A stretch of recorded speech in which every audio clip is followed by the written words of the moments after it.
शिक्षा वह है जो इंसान में इंसानियत जगाती है। शिक्षा वह है जो भ्रमित समाज का मार्गदर्शन करती है। अनेक महापुरुषों ने अपने अपने विचारों के आधार पर समाज का पथ प्रदर्शन करने का काम किया है। संस्कृति में पोषण दिया और पुरुषार्थ को उच्चतम शिखर पर पहुंचाया है। आज हम बात कर रहे हैं भक्ति काल के महान संत रहे कबीर साहिब जी की, जिन्हें हम एक कवि की संज्ञा देते हैं। आज हम चर्चा करेंगे उनकी दी गई शिक्षाओं की, जो हमारे ऊपर अमिट छाप छोड़ता है। बचपन से ही हमने कबीर साहिब जी के दोहे सुने हैं। स्कूल और विश्वविद्यालयों में भी हम कबीर साहिब को पढ़ते आ रहे हैं, जो हमें बहुत प्रेरित करते हैं। भक्ति काल के सबसे प्रमुख महापुरुष कबीर साहिब जी का अवतरण आज से ठीक 625 वर्ष पूर्व काशी के लहर तारा तालाब पर कमल के फूल पर होता है। भले ही कबीर साहिब जी ने कभी अक्षर ज्ञान प्राप्त नहीं किया, लेकिन उनकी शिक्षाएं हमें अक्षर ज्ञान से भी ऊपर तत्व ज्ञान प्रदान करती हैं तथा सही जीने की राह बताती हैं। कबीर साहिब जी की वाणी में झलकता अमृत ज्ञान, जो हमारे तन, मन और आत्मा को पवित्र करता है।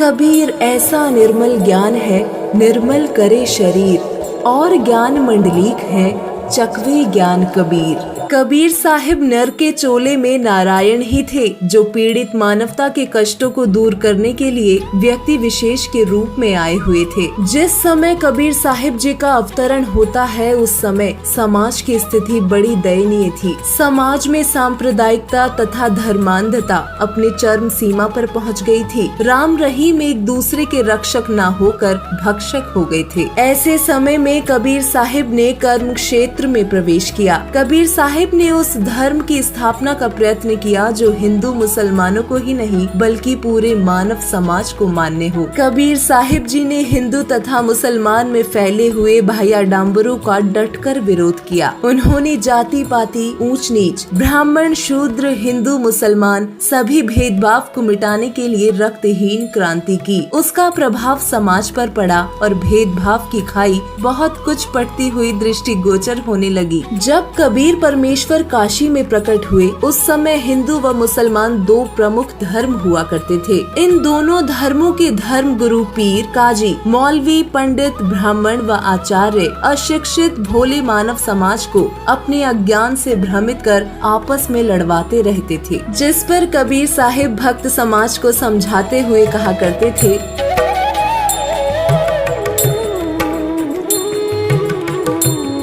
हिंदू, मुस्लिम, सिख, ईसाई आपस में सब भाई भाई, आर्य, जैनी और बिश्नोई एक प्रभु के बच्चे सोई। हिंदू मुस्लिम दो नहीं भाई, दो कहे तो दोजक जाहे। अर्थात हिंदू मुस्लिम को अलग अलग मत मानो, हम सब एक ही परम पिता परमेश्वर के बच्चे हैं। जो उस परमात्मा के बच्चों में भिन्नता करता है वो नरक में जाता है। हिंदू हो या मुसलमान, सबका जन्म एक समान रूप से होता है। जब भगवान ने ही अपने बच्चों में भिन्नता नहीं मानी, तो हम भगवान के बच्चों को अलग करने वाले कौन होते हैं? भगवान, रब, खुदा में उलझे लोगों को कबीर साहिब जी ने अपनी वाणी के द्वारा एक पूर्ण परमात्मा का स्पष्टीकरण दिया है।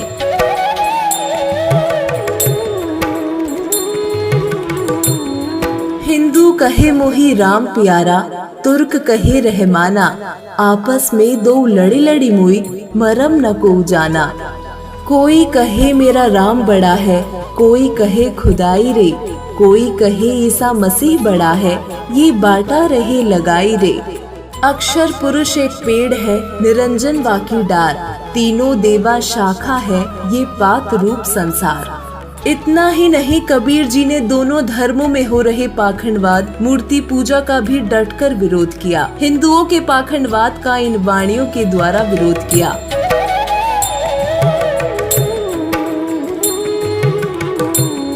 पत्थर पूजे हरि मिले, तो मैं पूजूं पहाड़, ताते चक्की भली, जाको पीस खाए संसार। दुनिया ऐसी बावरी, पाथर पूजन जाए, घर की चाकी कोई न पूजे, जाको पीसा खाए। हिंदुओं को ही नहीं अपितु उन्होंने मुसलमानों को भी उल्टे हाथ लिया और कहा, कांकर पाथर जोड़ी के मस्जिद लई बनाए, ता चढ़ी मुल्ला बांग दे, क्या बहरा हुआ खुदाए। अर्थात मस्जिद मंदिर बनाने से अल्लाह राम नहीं मिल सकते। हिंदू धर्म की पूजा का भी खंडन करते हुए बताया है कि पत्थर पूजने से यदि भगवान मिलता है तो मैं पहाड़ की पूजा करूं। पत्थर की मूर्तियों से भली तो पत्थर की चक्की है जो लोगों को गेहूं आदि पीस कर अन्न का दाना प्रदान कर रही है। और साथ ही मुस्लिम धर्म की भक्ति का भी खंडन करते हुए कहा, मस्जिद बनाकर उसमें बांग देने से क्या होगा? क्या खुदा बहरा है जो तुम्हारी प्रार्थना नहीं सुन सकता? कबीर साहिब जी हमेशा ही पूर्ण शाकाहारी भोजन का समर्थन करते हैं और मुसलमान धर्म में मांसाहार को खुदा का आदेश मानने वाले या फिर हिंदू धर्म में बलि देने वालों पर कटाक्ष करते हुए कहा है,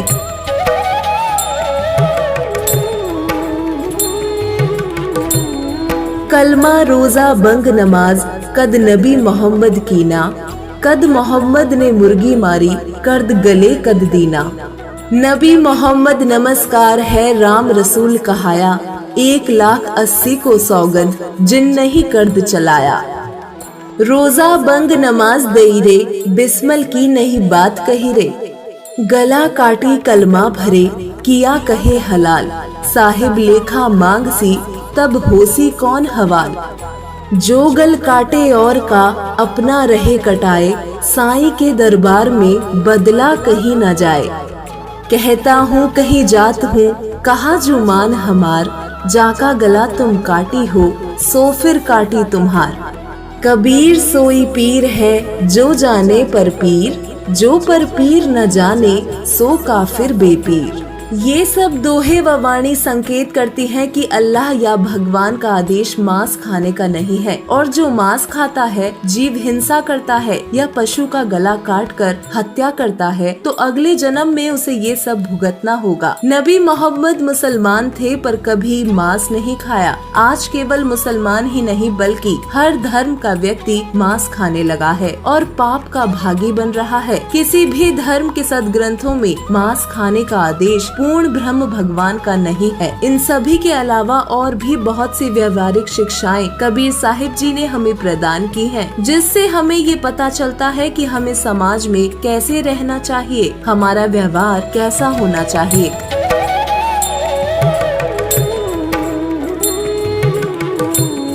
तिनका कभू न नीदिए जो पांव तले होए, कभू उड़ अखियन पड़े पीर घनेरी होए। बड़ा हुआ तो क्या हुआ जैसे पेड़ खजूर, पंछी को छाया नहीं फल लागे अति दूर। दुर्बल को न सताइए जाकी मोटी हाय, बिना जीव के श्वास से लोहा भस्म हो जाए। कबीर ऐसी वाणी बोलिए मन का आपा खोए, औरन को शीतल करे आपहु शीतल होए।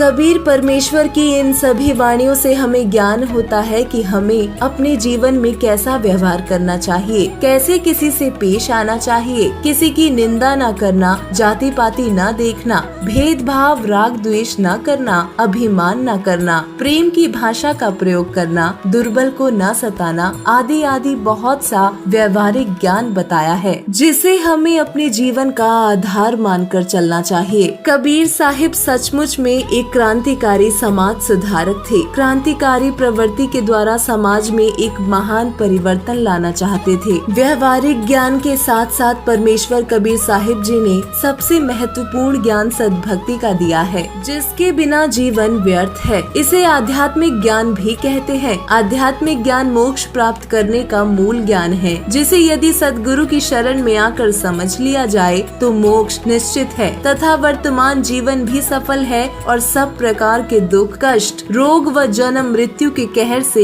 मुक्ति संभव है। इसके लिए कबीर साहिब जी ने बताया है,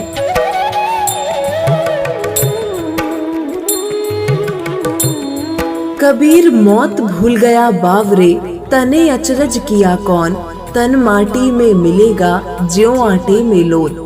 कबीर हरि की भक्ति बिन नारी कुतिया हो, गली गली भोकत फिरे टूक न डारे कोई। कबीर मानुष जन्म दुर्लभ है मिले न बारंबार, जैसे तरवर से पत्ता टूट गिरे बहुर न लगता डार। कबीर मानुष जन्म पाए कर जो नहीं रटे हरि नाम, जैसे कुआं जल बिना बनवाया किस काम। कबीर मात पिता मिल जाएंगे 1,84 माही, सतगुरु सेवा और बंदगी फेर मिलन की नाही। कबीर साहिब की वाणी में क्रांति की ज्वाला है एवं समाज सुधार की तड़पन है। कबीर साहिब की वाणी में कड़वापन अवश्य है, परंतु वो आत्मीयता लिए हुए हैं। वह एक सच्चे क्रांतिकारी थे जो समाज को कल्याण मार्ग की ओर ले जाना चाहते थे। समाज में प्रचलित रूढ़ियों का कबीर साहिब ने प्रत्येक क्षेत्र में विरोध किया, चाहे वो सामाजिक क्षेत्र हो या धार्मिक क्षेत्र। उन्होंने सदैव अंधविश्वास का खंडन किया। कबीर साहिब जी की सभी वाणियों को सुनने मात्र से ही आत्मा में भगवान की भक्ति के लिए कसक सी बनने लगती है और भगवान को पाने के लिए आत्मा उत्सुक हो जाती है और भगवान की खोज शुरू कर देती है। और जब भगवान की खोज करते हैं तो फिर भगवान मिल भी जाते हैं। दोस्तों, आज का मानव समाज शिक्षा में कतई पीछे नहीं है। वर्तमान में बुजुर्ग, दादा दादी, नाना नानी भी शिक्षित हैं और आसानी से अपना कल्याण करवा सकते हैं, परंतु शिक्षित होने के बावजूद हम अपने ग्रंथों को नजरअंदाज कर रहे हैं। हम अपने ग्रंथों से आज भी परिचित नहीं हैं और इस बात का फायदा नकली धर्म गुरु उठा रहे हैं और हमारे अनमोल मनुष्य जन्म को बर्बाद कर रहे हैं। अब समय है जागने का। यदि जाग गए और तत्व विज्ञान को समझ गए तो हम अपना मनुष्य जन्म बर्बाद होने से बचा सकते हैं और 84 लाख योनियों को भुगतने से बच सकते हैं। यदि आज भी हम अपने सदग्रंथों को नकारा करते हैं और सत्य ज्ञान को समझने से पीछे हटते हैं तो हमारे अनमोल मनुष्य जन्म के विनाश के दोषी हम स्वयं होंगे। यदि आप भी अपना मनुष्य जन्म सफल करना चाहते हैं तो परमेश्वर कबीर साहिब जी के बताए मार्ग पर चले और सदगुरु की शरण में जाकर उनसे नाम दीक्षा लेकर सद्भक्ति करे और अपना जीवन सफल बनाए। दोस्तों, वर्तमान में केवल एक ही तत्वदर्शी संत व सदगुरु विराजमान है जो परमेश्वर कबीर साहिब जी के तत्व ज्ञान से पूरे विश्व को ज्ञान व सद्भक्ति प्रदान कर रहे हैं। परमेश्वर कबीर साहिब जी द्वारा दिया गया ज्ञान सभी धर्मों के शास्त्र से मेल खाता है, जिसे तत्वदर्शी संत रामपाल जी महाराज जी ने अपने सत्संग प्रवचनों में प्रमाणित करके दिखाया है। यदि आप भी मोक्ष व वर्तमान जीवन सफल बनाना चाहते हैं तो देर मत कीजिए। जल्दी से जल्दी जगत गुरु तत्वदर्शी संत रामपाल जी महाराज जी की शरण में आकर अपना कल्याण करवाएं। सत साहिब।